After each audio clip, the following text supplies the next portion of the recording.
ለባለጌ ኪት አርጎ ብሬ ለበላ ሰው ሰውነቱ ለምን ቦታ ይዛል? ለሱ ነው የመሬት ልከፍለው አቃጥዬ ግን በህይወት ያይቻል። ሰላም ጤና ይስጥልኝ ወደ የተከበራችሁ ቤተሰቦች። ሄለን የቋጠርኩት የባሌ ሬሳ ነው አይታችኋል። ቺት ስላደረገብኝ ሞተ። ግብር ላለመክፈል ወደ አመድነት አስቀየርኩትና እቤት አምጥቼ ቁጭ አደረኩኝ። የሚጠይቀኝ አካል ካለ ልሰጠው ነበረ፣ ለወንድምየው ጠይቆኝ ነበረ ብላለች ከዚህ በፊት ማለት ነው። አሁን ግን በጣም ላይቭ ላይ አሳይን እያሉ ጥያቄ ሲያበዙባት ይሄው እዩት፣ ይሄውና ይሄ እዚህ ጋር አሁን እንደምታዩት እንግዲህ እየፈታች ነው ልታሳይ ማለት ነው። ምክንያቱም ገንዘቤን በላ ሰው በላይ ላይ ገንዘቤን ለሌላ ሴት ያስረጨ ሰው በኔ ገንዘብ የሚጫወት ሰው እንደዚህ ነው የማደርገው። እንግዲህ ምራቋን ስተፋታ ያላችሁ ምናምን ነገርና ሄለን በጣም አፍቃሪ እንደሆነች ነው እዚህ ጋር የምትመሰክረው ማለት ነው። ምክንያቱም አቅሙ ከሌላት የላትም።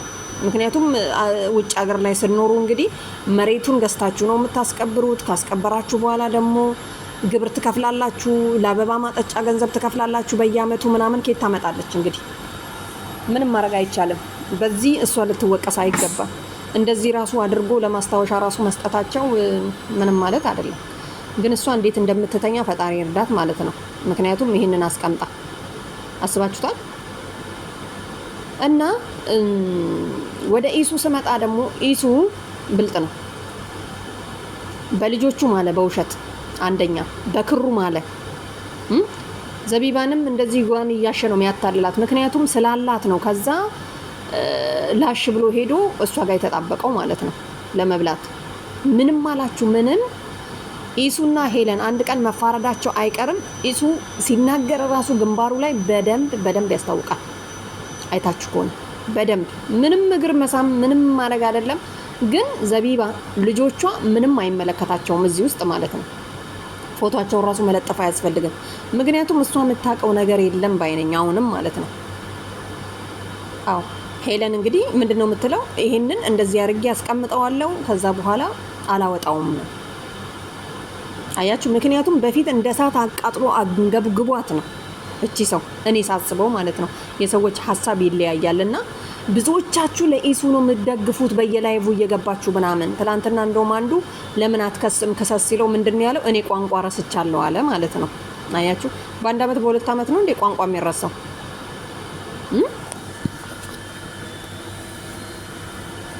ሲቀጥል ደግሞ እሱ ወረቀት ስለሌለው እሷ ነበረች አስጠግታ ስታበላው የነበረው። ምክንያቱም እውነቷን ነው ዝርክርክ የምታደርገው እቺ ሰው። ልንረዳት ይገባል። አያችሁ አይደለም? እና ብዙዎቻችሁ ደግሞ አንተንም እንደዚህ ቋጥራክ ነበረ ምናምን የምትሏላችሁና እንደውም እንዲህ አይነቱን ሰው አይደለም መቋጠር፣ እንደውም በደንብ አድርጎ ቋጥሮ መስቀል ነበረ። ምክንያቱም እንዴት ነው የሚያውቀውን ሰው እቺን ነው ማቃት እኔ እንደውም አላቃትም መፈጠሯን ራሱ የሚል ሰው አብረ እየበላ ሲጀመር ደግሞ እሷ እኔን ነው ማታቀኝ ቢያንስ ብትረሳ እያለች እየተናገረች ማለት ነው። እንዴት ነው ሰው ማታምኑት? በተለይ ሴቶች ሆናችሁ እንኳን ይሄ አይደለም ማለት ነው።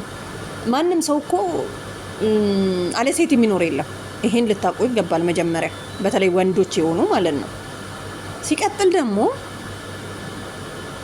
ኢሱ እንደውም ሳስበው አጥረግራጊ ነው ያለበት እየገባ እሱ እውነት አለኝ ካለ ቅዳሜ ዕለት ሲጀመር እኔ ኢሱን ብሆን እውነት ካለኝና የሆነ በራሴ የምተማመን ቢሆን ኖሮ ምን እንደማረግ ታውቃላችሁ? ሄለን ቤት ነው የምሄደው። እሷ ላይፍ ስትገባ ገና ከጅምሩ ገና ከመጀመሪያው እንደዚህ ታስፋፋ ማለት ነው። እሷ ቆይታለች ከጀመረች አይደለም። ስለዚህ ያኔውኑ ሄጄ እኔ እና አንቺ የት ነው የምንተዋወቀው? እስቲ ተናገሪ ብላለች፣ ተናገር ብላለች። ስለዚህ ማለት ነበረብክ እውነቱ ስላለ ከቤቷ አልሄድም፣ ቤቷ አትሂድ የሚሉትን ሰዎች አትስማ። እውነት ካለክ ማለት ነው እውነት ካለክ ሂድ። አልሄድም የሚባል ነገር አይሰራም። ፊት ለፊት መጋፈጥ ነው። እውነትን ፊት ለፊት መጋፈጥ ነው በቃ።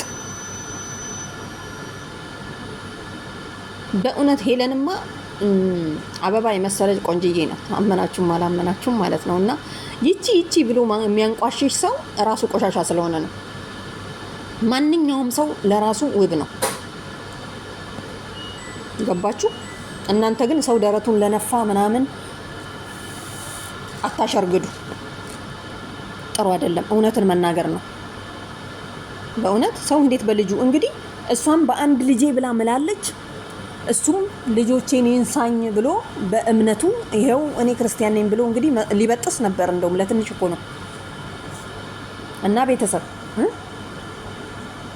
እቺ ሰው እንግዲህ በጣም ንዴቱ ስላለባት ባልየውን ይሄም የሞተውን እንደዚህ ቋጥራ ያስቀመጠችው በጣም ስለተናደደች በጣም ስለምትወደው ስለምታፈቅረው ሌላ ሴት ጋር እየሄደ እና ሲቀጥል ደግሞ እንግዲህ እሱም ይሄን ወረቀት የለውም የእሷን ገንዘብ እየበላ ከሷው ላይ እየተቀበለ ለሌላ ሴቶች ሲያቀብል አየችው።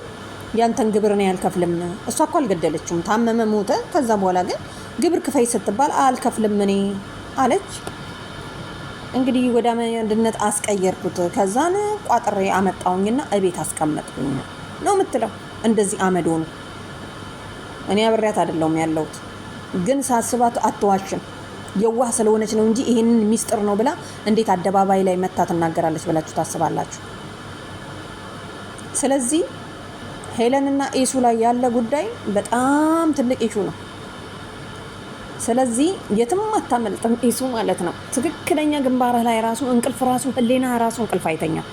ከምሬ ነው የምልህ። በቃ እኔ ለሄለንም አልወግድም ላንተም አልወግንም፣ ግን እውነተኛ ነገር ያለው ሄለን ጋ ነው። በቃ አመናችሁም አላመናችሁም ማለት ነው።